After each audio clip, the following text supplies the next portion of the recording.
जोरी और ऊपर से सीना जोरी।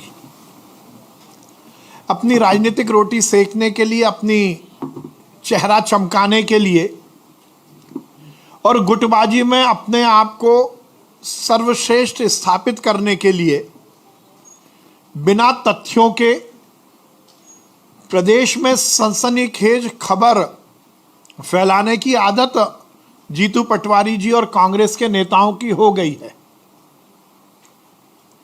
और हद तो जब हो गई जब अशोकनगर में गजराज जी और रघुनाथ जी, जो हमारे मध्य प्रदेश के युवा हैं, उनको लेकर, उनकी घटना को लेकर केवल मीडिया की सुर्खियों में हम और चमक सकें, इसलिए घटना को झूठी ढंग से प्रस्तुत कर जिस प्रकार से जीतू पटवारी जी ने कृत्य किया वो निश्चित रूप से गैर कानूनी था।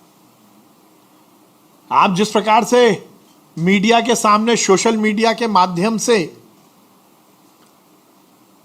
स्पीकर फोन पर कलेक्टर, जो कि जिले का सर्वोच्च अधिकारी होता है, उससे जिस प्रकार से बात करके ये प्रदर्शित करने की नौकरशाही में प्रयास कर रहे हैं कि अब मैं बहुत बड़ा नेता हूं, जिस प्रकार से दादागिरी और चमकाने की भाषा का उपयोग किया गया, और हद तो जब हो गई जब उन युवाओं को सार्वजनिक रूप से उनके मान को कम करने के लिए, उनकी मान की क्षति करने के लिए झूठी बात यह कही गई कि उन्हें मल खिलाया गया। यह किसी भी व्यक्ति के व्यक्तिगत मान की क्षति है, यह मानहानि है।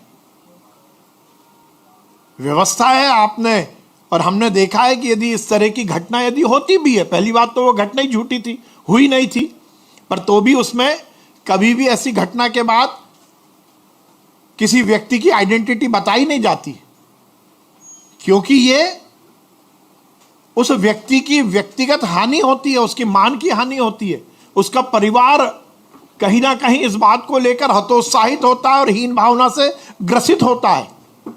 तो आपने कानून भी हाथ में लिया, आपने झूठी खबर को प्रचारित कर समाज में गलत माहौल पैदा करने की कोशिश की, मध्य प्रदेश में सामाजिक सौहार्द बिगाड़ने की कोशिश की, कानून को हाथ में लिया, इस प्रकार से स्पीकर फोन पर किसी कलेक्टर को बदतमीजी की भाषा में बात करते हुए धमकाने की कोशिश की, उस व्यक्ति के मान को क्षति करने की मानहानि की गई।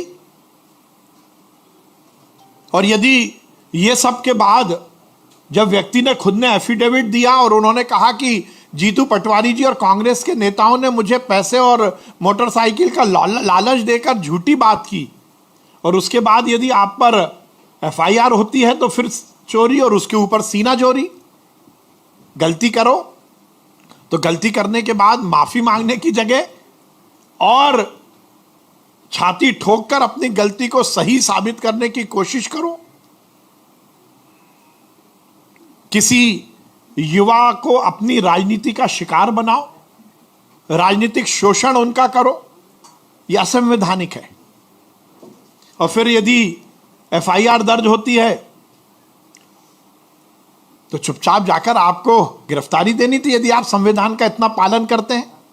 बातें तो बहुत करते हैं कि हम संविधान की रक्षा करेंगे, संविधान और न्याय की बात करने वाले ये कांग्रेस के नेता हर समय संविधान की धज्जियां उड़ाते हैं। मैंने जो जो बातें की वो सब के बाद निश्चित रूप से संवैधानिक रूप से उन पर केस दर्ज होना ही था, जो दर्ज हुआ। वैसे कांग्रेस यदि संविधान की धज्जियां उड़ाते हैं तो इसमें कोई बहुत नई बात नहीं है। ये तो नेहरू परिवार और कांग्रेस की हर समय से आदत रही है। नेहरू जी से लेकर और अभी राहुल जी तक दसों घटनाएं ऐसी हैं जिसमें कांग्रेस के नेताओं ने और खासकर नेहरू परिवार ने संविधान की धज्जियां उड़ाई। भ्रष्टाचार को नेहरू जी के समय से यदि फिरोज गांधी जी ने उजागर किया था, तो उस समय से लेकर संविधान की धज्जियां उड़ाने से लेकर इंदिरा गांधी जी द्वारा आपातकाल लगाना, उस समय समाज में भय का माहौल पैदा करके जबरदस्ती नसबंदी कराना, राजीव गांधी जी द्वारा शाहबानो प्रकरण के माध्यम से संविधान का और का मखौल उड़ाना और कोर्ट की अवमानना करना, राहुल गांधी जी जब तथाकथित रूप से मनमोहन सिंह सरकार के रिमोट के माध्यम से संचालन करते थे, तो संसद में बने हुए कानून को फाड़कर संविधान और संसद को धता बताना, नेशनल हेराल्ड मामले में अरबों रुपए का भ्रष्टाचार करने के बाद यदि जांच एजेंसियों द्वारा कोई कार्रवाई की गई तो सार्वजनिक रूप से जांच एजेंसियों को अपमानित करना, संविधान के हर एक संवैधानिक व्यवस्था के ऊपर प्रश्न चिन्ह लगाकर अपने आप को साम्राज्यवादी मानसिकता के द्वारा संविधान से ऊपर प्रकट करना, यह नेहरू परिवार की आदत रही है। और उसी आदत से मजबूर होकर आज अशोकनगर में तथाकथित रूप से यह शक्ति प्रदर्शन की कोशिश की गई। अब कल से माहौल बनाया जा रहा है कि हमें जाने नहीं दे रहे। अरे हमें क्या दिक्कत है, सरकार को क्या दिक्कत है, मध्य प्रदेश में कोई भी आए कहीं भी जाए, और उसके बाद इतने दिनों बाद हमारी सरकार आएगी, इस अधिकारी को हम देख लेंगे। ये दबाने, धमकाने, चमकाने की राजनीति यही कमलनाथ जी ने किया था। 114 से 63 पर पहुंच गए चमकाने की राजनीति के कारण। और मैं आज इस पत्रकार वार्ता के माध्यम से यह दावा करता हूं कि 63 पहले तिहाई में थे, 114 दहाई में पहुंचे 63, और ऐसे चमकाओगे तो इकाई में पहुंचोगे 10 भी नहीं बन पाएंगे विधायक कांग्रेस के।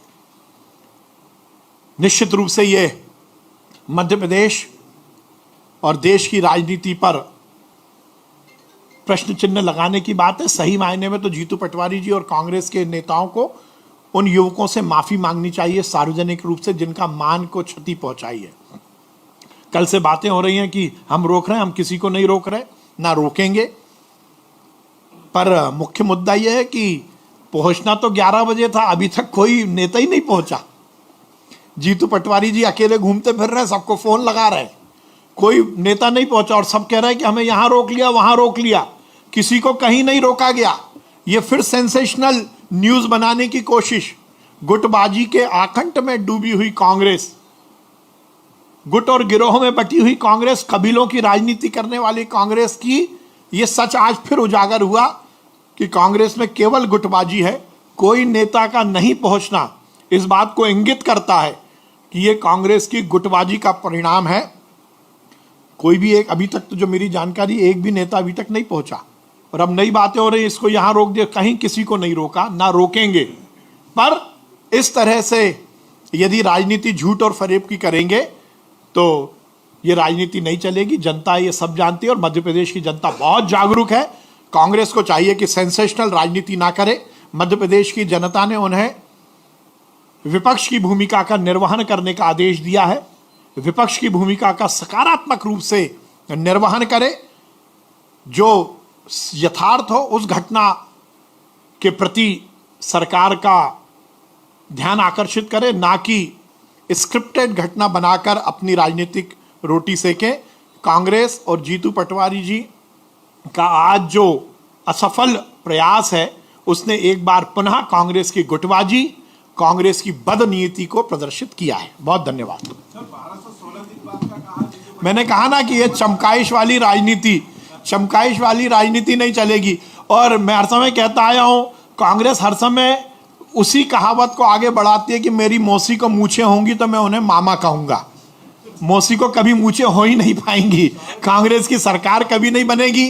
पहले चमकाया था 114 से 63, अब चमका रहे हैं तो 63 से 9 के अंदर ही जाएंगे। ये ब्यूरोक्रेसी को या लोगों को इस तरह से सार्वजनिक सोशल मीडिया पे उनको वायरल करके इस तरह से अपमान करते हैं, तो ये लोग क्यों नहीं कानूनी एक्शन लेते हैं? जैसा मैंने कहा, मुझे भी लगता है ये बहुत संवेदनशील विषय है। किसी भी अधिकारी की अपनी गरिमा है, किसी भी पद की अपनी गरिमा है। और जिस ढंग से सही मायने तो जीतू पटवारी जी किसी संवैधानिक पद पर नहीं है, मैं बहुत ही गंभीरता से कहना चाहता हूं। वो यदि एक राजनीतिक दल के प्रदेश के अध्यक्ष हैं तो उनको ब्यूरोक्रेसी से बात करने का अपना एक संयम भी रखना चाहिए, अनुशासन भी रखना चाहिए। पर जिस प्रकार से उन्होंने स्पीकर फोन पर कलेक्टर को चमकाने और दबाव बनाने की जो कोशिश की गई, वो निश्चित रूप से संपूर्ण ब्यूरोक्रेसी के संपूर्ण नौकरशाही का अपमान है। इवन उनकी एसोसिएशन भी इसका कंडेम नहीं करती है अभी तक, ऐसी घटनाएं हो चुकी नहीं, ये विषय निश्चित रूप से उनके संज्ञान में लाया जाएगा। थैंक यू, धन्यवाद। बहुत धन्यवाद।